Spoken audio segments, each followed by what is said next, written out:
Donald Trump. Mr. President, great to have you. Happy Thanksgiving, Mr. President, and to your family. Thank you very much for joining us. Thank you very much, David. I appreciate it. Let's get to the news of this new variant. We can see on the bottom right of our screen, the Dow futures are down over 800 points. Your thoughts about this new variant and its effect on the market? Well, you know, we had an election, and we did very well in the election, got 12 million more votes than I did the first time. Everybody said that Biden, who failed with the N1H1, you know what that is, right? Yeah. He failed. They did a terrible job. Everyone said, oh, Biden's going to solve the problem. And a lot of people voted on him for that because we did a great job, including coming up with the vaccines in 9 months instead of 12 years, which a lot of people thought it would take. And they all said, oh, well, he's going to be great, even though he failed so badly on the first one. And he has not done so well. And as you brilliantly reported, and you are a great guy, by the way, David, and a great reporter. You really are. Thank you. I love watching you. I have to say that. I'll give you a little plug, but it's true. Thank you very much. As they said, he was going to really straighten it out, and that hasn't worked out. And as you report a lot, and a lot of people are actually having to do it, not that you want to, but they lost more people this year than they did last year, despite the fact that we have all of the vaccines and everything, because he's been so ineffective in doing his job. Let me bring you all back, you, Mr. President, and our viewers as well, to something that Biden said during the debates in 2020 about the virus and your role in it and what he thought about it. Let me roll tape and get your reaction. Sure. 220,000 Americans dead. If you hear nothing else I say tonight, hear this. Anyone who's responsible for not taking control, in fact, not saying I take no responsibility initially. Anyone who's responsible for that many deaths should not remain as President of the United States of America. Well, Mr. President, as you just mentioned, we have more deaths now than we did during your presidency because of what's happened recently. By Biden's own standard, he should not remain as president. That's what he said. Do you think he should resign? Well, it's significantly more deaths. And that, as I said before, that's despite all of the vaccines and the therapeutics, Regeneron and so many other therapeutics that are so good. So despite that, and because they don't trust him, people don't want to get the vaccine. Because if you remember, I didn't have any problem. It was we were doing very well, over 1 million a day. And you didn't hear people not want the opposite. They were clamoring for it. But then he did a pause. You know, they called it a pause on Johnson & Johnson over 6 people. That didn't die, by the way. But over 6 people, they did a pause. And that was a disaster because everybody saw that and they, used that. But no, he made that statement during the debate. I thought it was a horrible statement to make. I mean, an inhumane statement to make. I couldn't believe it. And, but I let it go. And, I wanted him to be successful on the whole thing. On COVID, or as I call it, the China virus. I wanted him to be successful. He's been totally unsuccessful. It's a disaster what's happened. And now it comes back yet again. And, you look at these death numbers, and remember they used to, on your friends over at CNN and MSDNC, they used to have a death watch. Every time somebody died, they put it down. And, people would die of the flu and they'd put it down to COVID. You know that. Yes. We have very low flu numbers. You know why? They put it down to COVID all the time. Because the doctors do better with COVID, frankly, than they do this as an incentive, which is ridiculous. But no, I think it's a terrible thing that he said, and I think he's done a terrible job on the coronavirus. Well, and there's also been the issue of the vaccine mandates. Clearly, vaccine mandates have not been successful in bringing down these numbers. Biden said, by the way, that he would never institute vaccine mandates when he was running for president. He went ahead and did it and is now defying the courts. What do you think of vaccine mandates? I don't like them, but I think you should. Look, I took it. I took the vaccine. I was proud to do it. Somebody said, oh, sir, maybe, it's a little controversial. Don't mention. No. Just the opposite. I'm very proud. We did something in 9 months, less than 9 months, that wasn't doable in 5 years. Fauci said it would take more than 5 years, and who knows if it's going to work. It really works well. And even the people that get it, they don't end up going to the hospital and they don't die. Sometimes a person will, very rarely, but the people get it, and, they make a big deal out of that. The people get it. but they don't die. They don't go to the hospital even. It's a great thing that we did, and I'm never gonna disown it. I think I saved tens of billions of people all over the world. But the mandate itself, you don't approve of. No, I don't approve of it. I want people to go out and want to get it, but I don't want to force it into them. Yeah. I want people to go out and get it. The other thing you're not giving credit for is that they're not giving credit for. Somebody has the problem and they get better. They're really very immune, but we don't give credit for that. Right. You can't go in certain places like in New York and other places. You can't go anywhere. You should have a card if they're going to give cards out, which is crazy.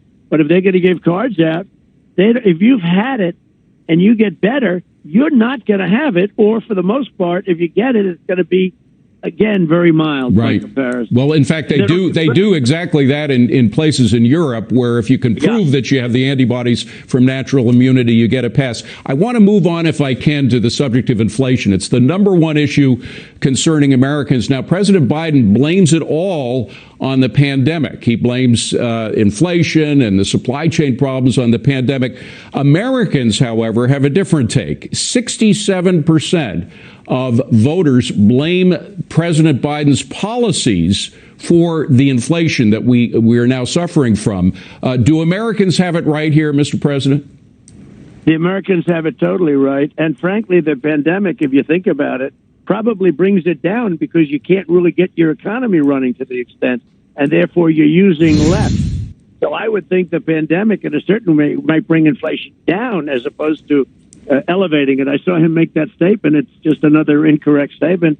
But when you look at what's taken place, when you look at all of these supply chains, we never even heard the words supply chains when I was president. That was not even something that I ever remember even listening to a hearing. What they've done is a lot of the mandates have caused the supply chain problem. In that way, I guess you could say that, what's happening is people are quitting their jobs all over the place. You look at the police in New York, you look at the police all over where they refuse to get in Democrat areas, by the way. I have to say that. That's where the crime is, and that's where the police departments are being decimated by the mandates, and many other businesses are being decimated by mandates. So, it's a terrible thing they're doing. It's so foolish. I have to say, and you've said this, I know this, David, very importantly, what they've done to energy and energy prices is causing a tremendous amount of the inflation. We were energy independent. In fact, I got the number so low for gasoline, I was down to $1.78, and I left at about $1.86 a gallon. And I was actually worried about the industry. I had to get it up a little bit, okay, because we had so much. We were bigger than Saudi Arabia or Russia. We were energy independent. And within a year, I would have been bigger than Saudi and Arabia and Russia combined. Wow. And now we're going back to them and OPEC, and we're begging for oil. The strange thing is, Mr. President, at the same time, we're asking the Russians and OPEC to increase their oil supply to bring prices down a bit. We're shutting off pipelines in the United States. So it's incredible. And they produce oil and gas in a much dirtier way than we do. So if you care about the environment, shouldn't we be encouraging U.S. production rather than Saudi and Russian production? Well, they lied so much. He lied about mandates. They lied about pipelines. He was asked about the Keystone Pipeline. Oh, well, I'll look at that. He closed it down almost in the first day. So they lied about that. And wait till you see what they're going to do on guns. They're going to be taking away the guns. This was not what people bargained for. They lied through the whole thing. He lied. There's never been anything like this. This is not a representative government. And when you look at energy independence, he never said he's going to cut off there. He was going to look and he was going to this and that. But what he's done to energy is incredible. And the energy is a big factor in the inflation because you have to give your trucks, your airplanes, no matter what business you are, your transportation, your stoves and ovens for, food, and the farmers are what's happening to the farmers. They're just getting killed because of energy. Yeah. Although the trade deals I made are so good for the farmers, including the USMCA, and frankly, the deal I made with China before COVID, because after COVID, I didn't want to talk to China too much, to be honest with you. But I made an unbelievable trade deal with China for the farmers. And the farmers have done better than they've ever done. And that's why in the poll that just came out, I'm leading in Iowa and all these states, these farm states, at numbers that nobody's ever seen before. Well, by the way, before we leave energy entirely, even some Democrats are now blaming President Biden for the rising prices. There was a Congresswoman Spanberger who said that it's on Biden. So, and there's also the point that we are now relying on coal more than we used to. 24% of all the electricity in the U.S. comes from coal this year. That opposed to 20% last year. Is that because the president has been going after natural gas? It's because he's panicked, because what's happening with energy, nobody's ever seen it. In California, it's $7.77 in certain areas of California, and it tends to follow those numbers. People, remember in a debate also, I said, you're going to have $5, $6, $7 gasoline, and even more than that. I just didn't know I was going to be right so soon. But I was very right and very honest in all of these debates and everything else. And he just really misrepresented. He closed up Keystone. He destroyed the energy business. What he's done to energy and energy prices, and that is a big factor in the inflation. I mean, really, a really big factor. There are other things they've done so wrong. When he went back to OPEC and he went back to Russia, remember, they told him, we're not doing anything for you. They didn't give him anything. They gave him nothing. And we didn't need them. We're energy independent for the first time, I think, ever. They say 79 years. I think ever. Energy independent. Well, Mr. President, President Biden and what's does. happened to our country? Hey, David, what's happened to our country? That Afghanistan pullout, where we gave them $85 billion worth of equipment. Then they had a parade 3 days ago where they're showing off the equipment they have. That was the lowest point in the history of our country. And then you take a look at the border with millions of people coming into our country. It's a disgrace what's happened. Well, I want to talk about President Biden's so-called solution to all of these problems, which is his huge Build Back Better plan. It's costing anywhere, he claims it to be $1.7 trillion. Penn University and Wharton say it's more like $4 trillion or maybe even $5 trillion. He claims that this will actually bring down inflation. How does spending trillions more of deficit spending, because the CBO said it's not going to be paid for, as the president said, how would that bring down inflation? Well, so I graduated from Wharton, and I guarantee you they're right, okay? Very smart. They get it. It's the best. And you know what? I guarantee you they're right. They're talking about it's actually $5 trillion. That will make inflation, bring inflation to a level that nobody's ever seen before. And much of this money is throwing it out the window. It's the Green New Deal stuff, and the Green New Deal stuff, which was conceived of by a person that never even took a course in the environment. It's a con job. The whole thing is a con job, and it's destroying our country. By the way, you mentioned immigration. Apparently, the Democrats, certain Democrats, at least 80 in the House, want to put immigration into that, keep immigration in the Build Back Better plan. There's also the supersizing of the IRS with 80,000, at least 80,000 new IRS agents, give IRS all kinds of permission to look into various aspects of accounts they've never had before. What do you think of all the extras beyond the inflationary aspect of it that are going into the BBB plan? Well, they want to weaponize the IRS even more so than it is now.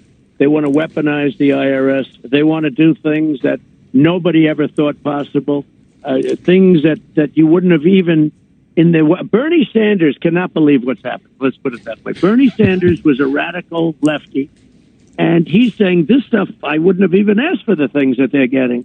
And I don't think Biden even knows that, this is going on. They have a cabal around him. And they're using the DAs in the different places. They're using DAs and attorney generals at state level and city levels to go after Republicans. It's a disgrace what's happening in this country. And I don't think the people, frankly, are going to stand for it anymore. This was a totally different, what they're doing is totally different. There was no mandate. We won the election. We didn't lose that election. You look at 12 million more votes, that election, and you look at the stats. And in every different way. I don't want to get you in trouble because nobody's allowed to talk about it, but everybody knows it. But there was no mandate here. This is a different type of a mandate than the first mandate. There was no mandate that They're allowed to destroy our society, destroy our country. Well, there's a 50-50 split. It couldn't get closer than 50-50 in the Senate. You also have questions. I mean, the Senate is the one who has to agree to certain appointments, certain nominations that the president has made, one of which is for the woman who would be put in control, the nominee for the controller of currency, which is the federal organization that sort of monitors all of the banks in the United States. She has come out with some really dramatic revisions, what she wants to do. She wants to essentially end private banking as we know and put it all of the capital of the United States in the hands of the Federal Reserve. If you put all of the capital from capitalism into the government's hands, what happens to private enterprise in this country? Well, it goes to hell, but Jamie Dimon and all the Democrat bankers that have guessed it so wrong, they're going to be put out of business with some of these philosophies if they ever catch on. And let me tell you, Mitch McConnell, when he gave them a 2-month stay, he gave them 2 months to solve their problems. All he did is let them go and find a solution. And he did a tremendous disservice. When Mitch McConnell gave that 2-month period of time, he let them get their act together. And by getting their act together, and also the splitting of the two bills, this would have been very hard to pass if they kept it as one bill. But now they did the so-called infrastructure bill, which is 9% at most, 9% infrastructure. It's not infrastructure. And we had 19 Republicans voting for it. What a shame. But Mitch McConnell gave this. That guy should resign as the leader. He broke up the bills, and by breaking it up, it was bad. But then he gave them 2 months to get their act together. They were ready to fold. We had them. And then Mitch McConnell gave them 2 months. This guy doesn't have a clue. Mr. President, I got to go back to the border because I would say inflation is number one concern of most Americans right now. The border's a huge concern, particularly to the folks living in the South, either on or near the border as well. I remember that famous Time magazine where they made up this picture. It was actually photoshopped of you with a little immigrant child crying in front of it. Then you see what is actually happening at the border, and so many of the people coming in to the country are unaccompanied children, very often used by these coyotes. What do you make of all this? And of course, now the media is essentially missing in action in covering this story. That's right.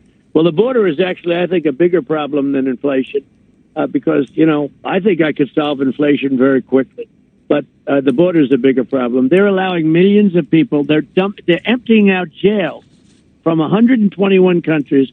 They're all being sent, and these are serious prisoners. These are serious criminals. These are criminals like you've never seen before. The only one they go after are the Republicans, okay? But guys with coming in with murder rap sheets and with drug dealers at the highest level, they're all being dumped into the United States. It's a disgrace. And of course, what's happening to our country. So I think it's a bigger problem.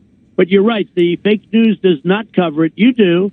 But the fake news doesn't cover it, David, and the people are wise to the fake news. It's I don't even call it the fake news. It was my term. I came up. I was very proud of it. Now I call it the corrupt news because it's more corrupt than anything else. Well, you probably have something to say about this idea of paying illegal immigrants $450,000 a person that some people are floating in the Justice Department. They denied it at first, but then they admitted that there are negotiations with $100,000 agreements coming into play. What do you make of all that? Well, David, I'm so glad you had it because I watched Biden when he first heard about it. He never heard about it the day before, right? And he said, well, that's not happened. That's how dare you. It's almost like got angry at the reporter for even bringing such a stupid subject up. The next day he said, what a wonderful thing. What a wonderful thing. That tells you that he's not running the country. That tells you more than anything else. So that when he first heard about it, he didn't even know about it. And when he first heard about it at a press conference, he actually got angry at the stupidity of the question to say that illegal immigrants, each one, you're talking about families that are going to get a lot more, but each one is going to get $450,000. I say, what about our vets that are living on the streets? What about our people, our own citizens that have to live on the streets in San Francisco and New York and all over the place? They get nothing. $450,000 if you come illegally into our country. So when he heard about it, he rightfully got angry at the stupidity of the question. The next day, he was praising the idea. that means that he's being told what to do. By the way, you mentioned crime. We had another, you're a former New Yorker. We had another New Yorker who was stabbed to death in the subway. And then you have this massacre, essentially, in Wisconsin, where this guy just drove into a crowd. That suspect used the same car that he did to mow down and kill 6 people on the street just a couple of days before to try to kill his wife, and was let out on $1,000 bail. I mean, it seems like there needs to be a wholesale revision of all of these no bail policies that essentially let violent criminals out right after they've committed a violent crime, because so many of them go back and do the same thing all over again. They're incompetent policies. In Manhattan, they're spending all their time reading documents that I signed 10 years ago, 5 years ago. I gave them 8 million pages. They've got most of the office is working on Trump. How do we get Trump? And for 4 years, they don't have it. I run an honest ship. For 4 years, that's all they're doing. They don't worry about guys that kill people on the subways. They let them go. They're spending most of their department. How can we get Trump? And it gets worse as my poll numbers get better. Now they're just going crazy. It gets worse. Well, the incredible thing is that we've turned it around before. We turned it around in the 1990s with Mayor Giuliani, where we had over 2,000 murders a year, brought down to well under 500 murders a year. I mean, dramatic change with a broken windows policy, et cetera. We know how to fix it. Why aren't we doing it? Because we don't have a young Rudy, and maybe the new mayor will do it. We'll have to see. Yeah. But Rudy did an incredible job. Rudy was the greatest mayor in the history of New York. He did a great job. I was there during and before and after, and I'll tell you, he really turned it around. Yeah, he did. And he did. Bloomberg was the caretaker. But you know what? Rudy went in there and he turned it around. I never forget what a difference. In 1 year, even the squeegees, it was so tough on the squeegees because it set, these people are driving into their car. Their car is immaculate. They cleaned it. They're proud of their car. And they drive into New York through the Lincoln or Holland Tunnel. And they stop and the guy comes over and dumps dirty water on, that he's used to squeegee 25 cars before, filthy water. And nobody could do. People were so intimidated. Rudy got it stopped. That was a big deal, by the way. Well, and it turned around. I mean, it turned around the business community in Manhattan. Nobody likes to do business in a place where people are afraid to walk the streets. So it really turned around the business community. We only have the greatest mayor in the history of New York, and it could be turned around. But it's getting to a point where it's just as bad or worse. We never had homeless like we do now. We never had some of the problems that we do now. And Mr. we President, had a police force. We used to have a police force that was so into it, they just weren't allowed to do their job. Yeah. Now a lot of our great police are leaving. Mr. President, we only have 2 minutes. I just 2 more issues quickly. One is the Durham indictment recently of that Russian, where it was discovered that in fact the information for the Russian dossier did not come from Russia specifically. It came from a Clinton operative to a Russian, the Russian who was indicted. What do you make of all this? Well, it was a hoax, and I got more hoaxes. We have these hoaxes going on with the DAs and the attorney generals who are running for office. You look at the attorney general; she got elected on "I will get Trump." Westchester, she was an MSNBC contributor. She hated Trump.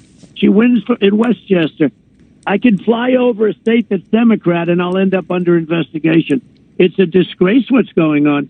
Look, the Durham report is a great thing because it really is strong, and I don't think it's finished. I mean, look. I know, and it has to go to the top.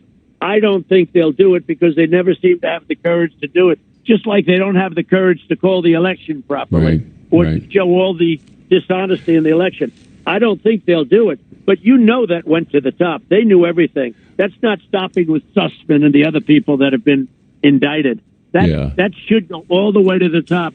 And a lot of people are very proud of John Durham, even though it took much longer. Because that really set a foundation. It was a hoax. And, think of what it did. 2.5 years it took to realize. Now the Washington Post is taking all their coverage down. And by the way, the New York Times, Washington Post, hopefully they'll give back their Pulitzer Prizes. They got Pulitzer Prizes for their coverage of Russia, Russia, Russia, and now it was a fake. So they should, guys like you should get the prize. Mr. President, we're seeing the opening on the markets. Again, the markets are expected to end down about 800 points, or at least begin down about 800 points. Very quickly, you kind of teased the public yesterday, suggesting that you may run. I'm just wondering, do you think there will be an open primary for the Republican nomination in 2024? I think if I run, I'll get it. Look, I have a 94, 95%. Even in the CPAC, I had a 98% approval rating. So I think if I decide to run, I'll get it very easily. And most people have said that if I run, they won't run against me.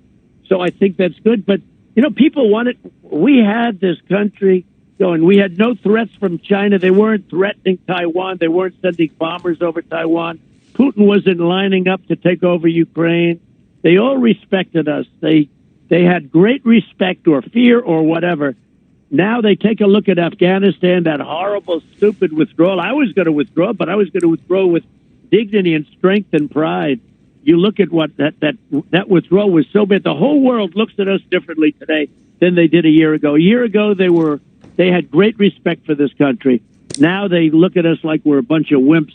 They can't even believe it. Well, Mr. President, I have to end it here, and I know you've been very kind with your time. I appreciate it. I do want to wish you a very, not only a happy Thanksgiving weekend, but a great holiday with you and your family. My best to your entire family, sir. Thank you, David. Appreciate it. The 45th President of the United States, Donald J. Trump.